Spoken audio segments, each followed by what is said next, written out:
Oke, kali ini saya akan menjelaskan mengenai Porter's Diamond Framework. Nah, kerangka Michael Porter ini digunakan untuk menjelaskan apa sih yang menjadi competitive advantage di suatu negara. Apakah lebih unggul daripada negara lain atau enggak, gitu. Nah, kerangka ini tuh disebut Porter's Diamond of National Competitive Advantage. Nah, di sini tuh dia punya 4 faktor yang saling berkaitan. Yang pertama itu dia kondisi faktor, yang kedua dia itu kondisi permintaan, yang ketiga itu ada kekuatan yang bersaing di dalam industri inti, dan yang keempat adalah industri terkait dan pendukung atau juga komplementer. Yang pertama saya akan menjelaskan mengenai kondisi faktor. Nah, kondisi faktor ini tuh menjelaskan apa aja sih yang dimiliki suatu negara dalam hal alam, manusia, dan juga sumber daya lainnya. Menariknya, sumber daya alam yang sering kali tidak diperlukan untuk menjadi perusahaan yang terkemuka di dunia. Karena kenapa? Keunggulan kompetitif seringkali didasarkan kepada modal manusia dan juga pengetahuan. Beberapa negara yang paling kaya sumber daya di dunia seperti Afghanistan, Iran, Irak, Rusia, Arab Saudi, dan Venezuela tidak menjadi salah satu perusahaan terkemuka di dunia. Sebaliknya, negara-negara yang tidak memiliki sumber daya alam seperti Denmark, Finlandia, Israel, Jepang, dan lainnya sering mengembangkan modal manusia kelas dunia. Nah, tetapi selain faktor modal manusia dan pengetahuan, faktor penting lainnya yaitu seperti pasar modal, kerangka yang menunjang kelembagaan, riset universitas, dan infrastruktur publik menjadi suatu faktor-faktor yang sangat berguna.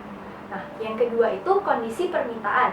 Nah, kondisi permintaan ini adalah sebuah karakteristik permintaan yang khusus di perusahaan domestik.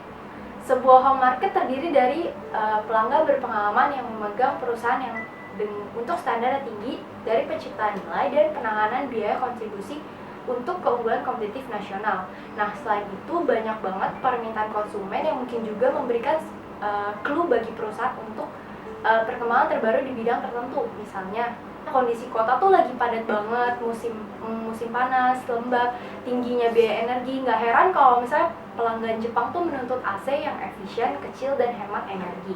Nah, tapi berbeda dengan Jepang, si Finlandia tuh memiliki penduduk yang tinggal di pedesaan terpencil.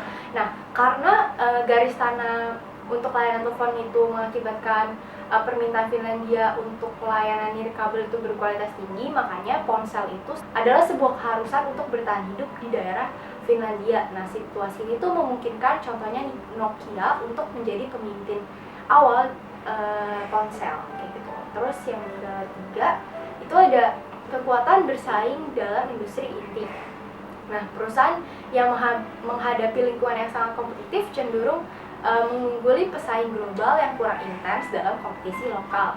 Nah, kompetisi sengit contohnya tuh di Jerman. Mereka tuh mengkombinasikan banyaknya permintaan konsumen, tapi nggak ada limit kecepatan, namanya autobahn. Nah, membuat lingkungan industri yang sulit bagi setiap perusahaan mobil. Nah, kesuksesan dalam perusahaan mobil itu membutuhkan teknisi dan mesin yang hebat, pengontrol biaya, dan konsumsi bahan bakar yang selalu bisa dicek. Seperti itu. Nah, yang keempat itu mengenai industri terkait pendukung atau komplementer. Nah, kepemimpinan sebuah industri terkait dan mendukung juga dapat mendorong pesaing kelas dunia di downstream industri. Nah, ketika industri pendukung lokal itu kompetitif, maka perusahaan bisa mendapatkan cost yang lebih efektif dan input yang lebih inovatif. Nah, efek ini juga diperkuat ketika supplier sendiri adalah sebagai pesaing global yang kuat. Nah, di sini saya akan kasih contoh aplikasinya adalah dalam industri mesin fax di Jepang. Nah, di mana kondisi faktornya si Jepang sendiri punya angka per kapita yang tinggi dari teknisi listrik. Nah, terus dari permintaannya sendiri, pasar Jepang tuh sangat tinggi permintaan mesin faxnya karena biasanya dia bahasanya tuh kebanyakan ditulis. Nah, terus tapi industri terkaitnya juga sangat besar karena kan dia teknologinya baik juga. Nah, contoh-contohnya komponen-komponen itu dibuat miniatur atau kecil karena space-nya tuh di Jepang kayak lumayan kurang. Nah, persaingan di industri mesin fax sendiri itu mendorong inovasi dan biaya yang kecil. Nah, jadi kesimpulannya dengan menggunakan Diamond Porter ini, pemimpin bisnis tuh dapat menganalisis faktor-faktor yang kompetitif mungkin berada di negara asal perusahaan mereka, dan faktor-faktor ini dapat dimanfaatkan untuk memperoleh keunggulan kompetitif global. Para pemimpin bisnis juga dapat menggunakan model Diamond Porter ini untuk menganalisis apakah faktor pasar dalam negeri mendukung proses internasionalisasi dan apakah kondisi yang ditemukan dalam negeri mampu untuk menciptakan keunggulan kompetitif dalam skala global. Nah, akhirnya para pemimpin bisnis ini bisa menggunakan model ini untuk menilai di mana kabupaten atau tempat untuk berinvestasi dan menilai mana negara-negara yang mungkin untuk mempertahankan pertumbuhan dan pembangunan.